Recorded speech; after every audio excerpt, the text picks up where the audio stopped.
മുഖ്യമന്ത്രി പിണറായി വിജയനും ഉണ്ണികൃഷ്ണൻ പോറ്റിയും ഒരുമിച്ചുള്ള AI ഫോട്ടോ ഫേസ്ബുക്കിൽ പോസ്റ്റ് ചെയ്ത കേസിൽ ചോദ്യം ചെയ്യലിന് ഹാജരാകാൻ കോൺഗ്രസ് നേതാവ് എൻ സുബ്രഹ്മണ്യന് പോലീസിന്റെ നിർദ്ദേശം. പോസ്റ്റ് പിൻവലിക്കില്ല എന്നാണ് എൻ സുബ്രഹ്മണ്യന്റെ നിലപാട്. KPCC രാഷ്ട്രീയകാര്യ സമിതി അംഗം എൻ സുബ്രഹ്മണ്യനെ പ്രതിയാക്കി ചേവായൂർ പോലീസ് ഇന്നലെയാണ് FIR ഇട്ടത്. മുഖ്യമന്ത്രിയുടെ AI ദൃശ്യം ഫേസ്ബുക്കിൽ പോസ്റ്റ് ചെയ്ത് കലാപത്തിന് ശ്രമിച്ചുവെന്നതാണ് പോലീസ് കേസ്. സ്വമേധയാ കേസെടുത്ത പോലീസ് നടപടി മുഖ്യമന്ത്രിയുടെ ഓഫീസ് AKG സെന്റർ നീക്കത്തിന്റെ ഭാഗമാണെന്ന് എൻ സുബ്രഹ്മണ്യൻ മാധ്യമങ്ങളോട് പറഞ്ഞു.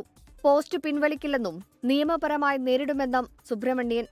ഇത് ഫേക്കാണോ, ഇതിന്റെ ഫാക്ട് ചെക്ക് ചെയ്യൂ, ഉണ്ടെന്ന് ഉറപ്പ് വരുത്തിയിട്ട് ഇടാറുള്ളൂ. ഇതും ചെയ്തിട്ടുണ്ട്. ഈ രണ്ട് ഫോട്ടോവും ഇതുവരെ കഴിഞ്ഞ കുറേ നാളുകളായി സോഷ്യൽ മീഡിയയിൽ പല ആളുകളും ഷെയർ ചെയ്യുന്ന പടമാണെന്നും ഇത് ഫേക്ക് അല്ലെന്നും AI ക്രിയേറ്റ് ചെയ്തതല്ല എന്നും കിട്ടിയ റിപ്പോർട്ടിന് ശേഷമാണ് ഞാനിതെൻ്റെ ഫേസ്ബുക്കിൽ പോസ്റ്റ് ചെയ്തിരിക്കുന്നത്. BJP സംസ്ഥാന അധ്യക്ഷൻ രാജീവ് ചന്ദ്രശേഖർ പങ്കുവച്ച ഫോട്ടോ ആണ് താനും പങ്കുവച്ചത്. എന്നാൽ BJP നേതാവിനെതിരെ പോലീസ് കേസെടുത്തില്ലെന്നതാണ് എൻ സുബ്രഹ്മണ്യന്റെ വാദം. 24 കോഴിക്കോട്. ലോകത്തെവിടെയായാലും ഏത് സമയത്തും 24 വാർത്തകളും ഓഗ്മെന്റഡ് റിയാലിറ്റി പാക്കേജുകളും എക്സ്പ്ലെയിനറുകളും വിശദമായി കാണാൻ ഞങ്ങളുടെ YouTube ചാനൽ നിങ്ങൾക്ക് സബ്സ്ക്രൈബ് ചെയ്യാം.